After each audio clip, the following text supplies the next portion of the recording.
सदा दिया देव सुनिर्मना सौम्यमुक्ति दयापणं जैनाचार्यो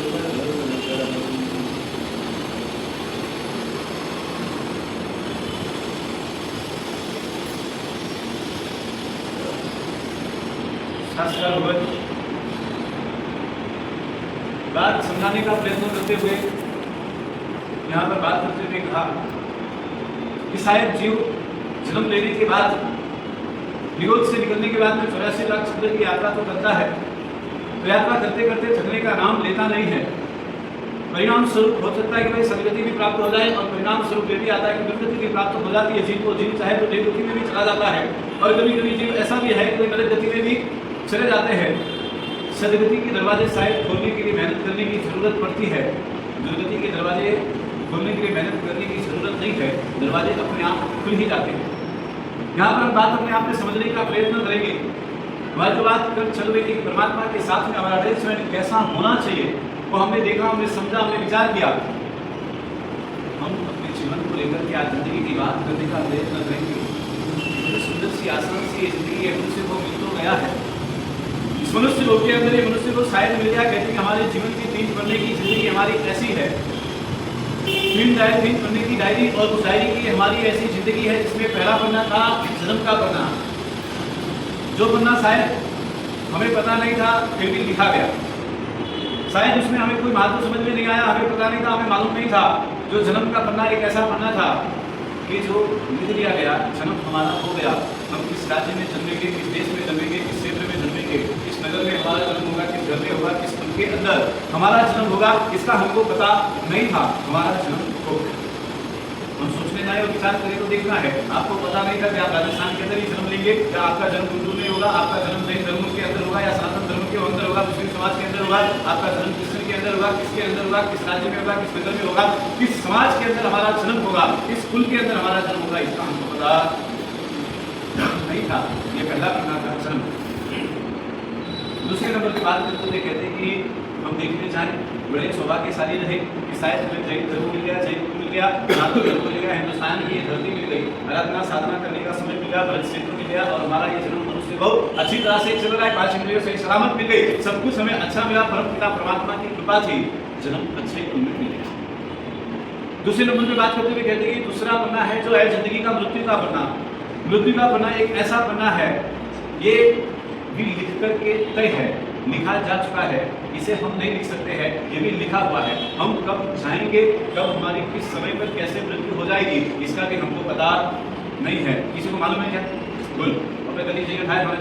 हाँ, आप यहाँ से घर जाएंगे ये आपको पता है, घर से आप मार्केट जाएंगे ये आपको पता है, घर से आप दुकान जाएंगे ये आपको पता है, दुकान से वापस आप घर आएंगे ये बात आपको पता है, लेकिन हमारी मृत्यु कब हो जाएगी उसका हमको पता नहीं है, क्योंकि ये तीसरा पन्ना वो भी लिखा हुआ है। हमारी मृत्यु रात को 2 बजे हो जाएगी, या दोपहर के 2 बजे होगी, सुबह 4 बजे हम चले जाएंगे, या रात को 11 बजे चले जाएंगे, या रात को 8:30 बजे चले जाएंगे। कौन सा समय, कौन सा नमस्कार, कौन सा गुड मॉर्निंग, कौन सी शुभरात्रि हमारे लिए आखिरी बन जाएगी, इसका हमको बिल्कुल भी पता नहीं है। रात को हमने गुड नाइट शब्द बोल करके गुड नाइट बोलकर हमने शायद हम सो तो गए, लेकिन दोनों में से कोई सुबह गुड मॉर्निंग करने के लिए उठेगा या नहीं उठेगा उसका हमको पता नहीं है। शुभरात्रि तो हमने बोल दिया, लेकिन शुभ सवेरा शुभ सुबह हमारी होगी या नहीं होगी उसका हमको पता नहीं है यहाँ पर। और तीसरा पन्ना यानी कि हमारी जिंदगी का पन्ना, हमारी जिंदगी का पन्ना यानी कि चॉइस इज योर, हमारी लाइफ हमारे लिए बहुत इंपोर्टेंस है। हम हमारी लाइफ को किस तरह से जीने का प्रयत्न करते हैं ये हमें हमारी जिंदगी हम किस तरह से जीना चाहते हैं। तीसरा पन्ना यानी कि हमारी जिंदगी का पन्ना है जो आपको स्वयं लिखना है। क्या करना है? किसको लिखना है? आपको स्वयं आपको लिखना है। ये कोई लिखने नहीं आने वाला। आप इसे चाहो तो अपनी जिंदगी के अंदर अगर आप सोच के चलो, आप इस जिंदगी को अगर आप चाहो तो चाहे तो आप इसी जिंदगी को आप अच्छी तरह से लिख करके आप राम के जैसा बना सकते हैं। आप अच्छी तरह लिख करके ऋषभदेव भगवान की तरह आप बना सकते हैं। आप चाहो तो इसी जीवन को अच्छी तरह से लिख करके आप पार्श्वनाथ परमात्मा के तक वहां पहुंचा सकते हैं। आप इस जीवन को अच्छी तरह से लिख करके चाहो तो अपने जीवन को कृष्ण जैसा बना सकते हो। आप चाहो तो इसे जीसस जैसा बना सकते हो। आप चाहो तो इसे गौतम बुद्ध जैसा आपका जीवन बना सकते हो, और आप चाहो तो इसे परमपिता परमात्मा भगवान जैसा भी बना सकते हो। ये आपकी जिंदगी है। ये जिंदगी का पन्ना आपको स्वयं लिखना है, क्योंकि इन महापुरुषों ने अपने जीवन के अंदर अपनी जिंदगी के पन्ने को स्वयं लिखा, इसीलिए पूज्य बने। परमपिता परमात्मा भगवान महावीर स्वामी की हम बात करें कि उनका कृष्ण का नाम पर उपवास चलता था, शंकर बने भगवान बने, उनका जन्म हुआ, देखने में सुंदर थे, उनके जीवन के अंदर वो गोरे थे, कैसा था उनके जीवन के अंदर, उनकी सारी यात्राएं अच्छी रही, इसलिए वो हमारे लिए पूज्य नहीं है। इसलिए पूज्य है क्योंकि उनका चरित्र सुंदर था, इसलिए वो हमारे लिए पूज्य है। व्यक्ति चेहरे से गोरा होने से पूज्य बनता है या नहीं बनता है उसका मुझे पता नहीं है, लेकिन जिस व्यक्ति का चरित्र सुंदर होता है वो दुनिया में अवश्य में पूजा जाता है।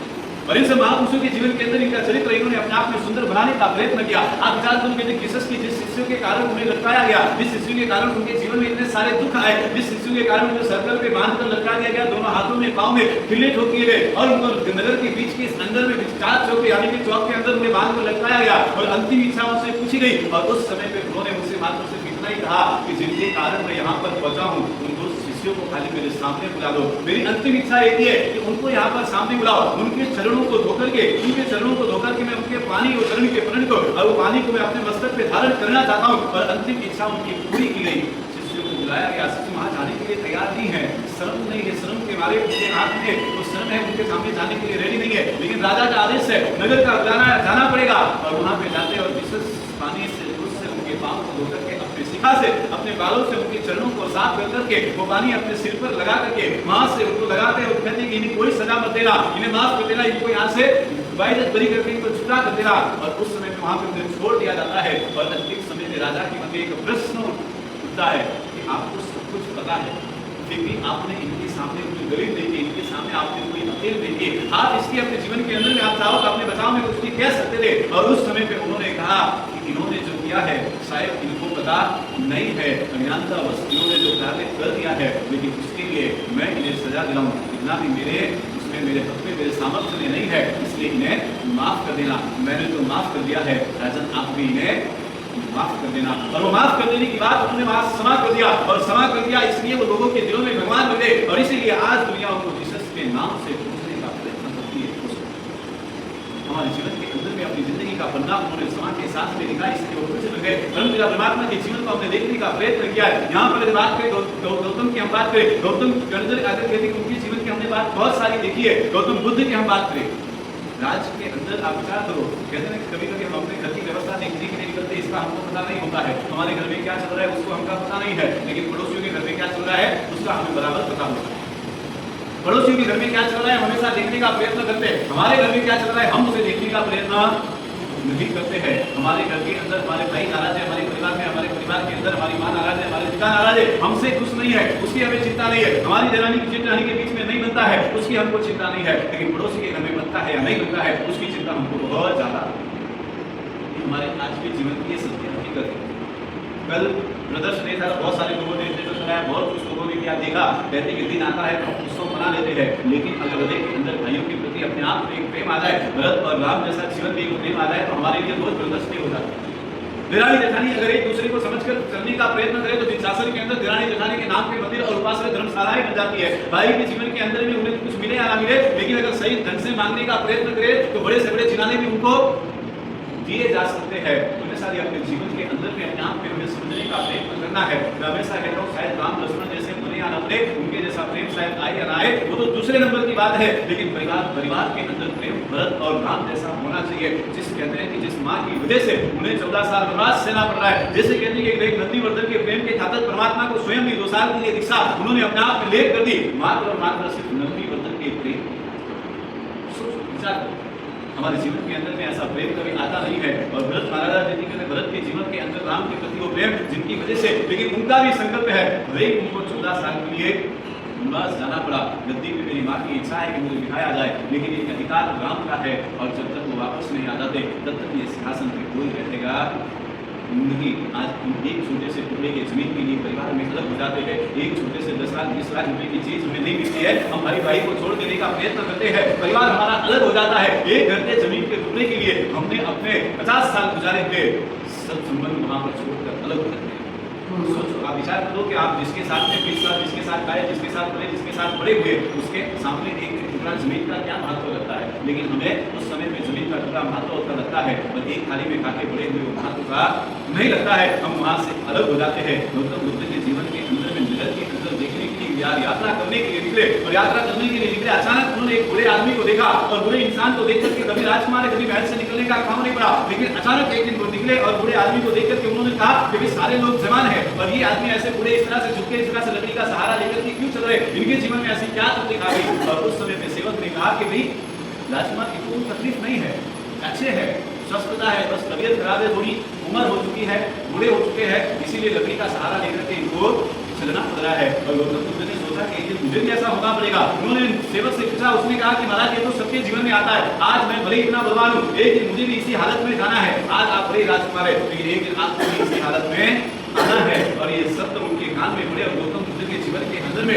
वैराग्य का कारण बनकर के जीवन के उत्थान के लिए निकल गए। उन्होंने कहा जब इसी तरह से जाना है तो आज के बाद में राजमहल की सुखवैभव का छोड़ करके सुखवैभव को छोड़ करके जीवन के महोत्सव का त्याग करके अपने आप में मृत्यु के महोत्सव की शुरुआत आज से करनी है और विश्व के लिए अपने जीवन में अपनी आत्मा का कल्याण करके विश्व में पूज्य बनना है। और उन्होंने अपने जीवन में त्याग करके विश्व के लिए पूज्य बन गए, लोगों के लिए भगवान बन गए। उन्हें सारी मैं इतना ही कहना चाहता हूँ अपने जीवन के अंदर यही हमारी बात हमें समझने का प्रयत्न करना है। कल जैसे मैंने कहा था कि धर्म ग्रंथ के अंदर हरिपुत्र सरस्वती महाराज ने फरमाया है कि 3 प्रकार के मंदिर हुआ करते, एक संघ का मंदिर होता है, एक घर मंदिर होता है और एक हृदय मंदिर होता है। आज हम परमात्मा के साथ अटैचमेंट की बात को लेकर समझने का प्रयत्न करें। आज क्या हो गया है, घर मंदिर भी है, संघ मंदिर भी है, लेकिन हृदय मंदिर बहुत कम है। हृदय के अंदर परमात्मा विराजमान हो ऐसा बहुत कम होता है। आप मुद्दे की बात समझने का प्रयत्न करना। आपके घर पे मेहमान आते हैं, आप उन्हें आराम से खिलाते हैं, आप उन्हें आराम से खिलाते हैं, उनके लिए सारी व्यवस्था आप करते कि नहीं करते। घर के अंदर मेहमान आए तो सारी व्यवस्था होती है, नॉर्मल मेहमान आए तो नॉर्मल व्यवस्था होती है, कोई अच्छे मेहमान आए, नामदार कोई पददार व्यक्ति आए तो उनकी व्यवस्था और अच्छी होती है, और घर में जमाई आए तो उनकी व्यवस्था कई है। हाँ, घर में व्यवस्था आए तो व्यवस्था बराबर रहेगी वैसे। हाँ, हैंग जितनी व्यवस्था हमारे माल देने हैंग करना सब बराबर करें। और दुकान छोड़े आप ले जाओ कि घर में व्यवस्था है, बड़ा सब घर की बाहर जाओ तो अच्छा नहीं लगे। मतलब आपको घर के अंदर मेहमान की चिंता है, मेहमान की कीमत है, जमाई की कीमत है, बहुत सारी और कीमत है। मैं यही बात आपको ये समझाने का प्रयत्न करता हूँ। एक मेहमान को खुश करने के लिए हम 4 घंटे दे सकते हैं, आप विचार करो खुश होकर के चले जाएंगे, लेकिन संघ के अंदर विराजमान परमात्मा है, संघ के अंदर विराजमान भगवंत है, जीवन के अंदर हमारे लिए धर्म मिला है, ये धर्म की आराधना साधना हम नहीं करेंगे, हम यहाँ से चले जाएंगे, हम अपने आप को खुश कर पाएंगे या नहीं कर पाएंगे, सबसे बड़ा प्रश्न हमारे